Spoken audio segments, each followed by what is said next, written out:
अस्सलामुअलैकुम, मैं हूं सबा भट्टी और आप देख रहे हैं MAT20 न्यूज HD। आइए नजर डालते हैं आज की अहम खबर पर। ब्रेकिंग न्यूज़ नाजरीन, अब रुख करते हैं दोमेल की तरफ, जहां से हमारे district bureau chief Altaf Tahir की खसूसी रिपोर्ट के मुताबिक दोमेल मंडी मवेशियों पे जानवरों का गैर मामूली इजाफा। दोमेल ता पिंड सुल्तानी रोड पे कई घंटे ट्रैफिक जाम रही, माल मवेशी से भरी गाड़ियां फंस गईं, लोग शदीद मुश्किलात से दो चार होना पड़ा।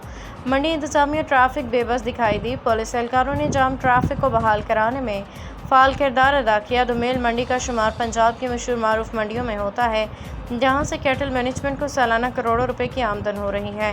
लेकिन तवज्जो तलब अमर यह है कि दोमेल की राब्ता सड़कें टूट फूट का शिकार हैं, जिसकी वजह से आवाम की मंडी तक रसाई में शदीद मुश्किलात आड़े आ रही हैं। पंजाब, खैबर पख्तूनख्वा, कश्मीर से कारोबारी व्यापारी दोमेल मंडी का रुख करते हैं। दोमेल तजारती मरकज़ है और इलाके की मईशत का दारोमदार मंडी मवेशियाँ दोमेल पे है। अवामी हलकों ने दोमेल मंडी के मसाइल तरजीही बुनियादों पर हल करने की ज़रूरत पर जोर दिया है।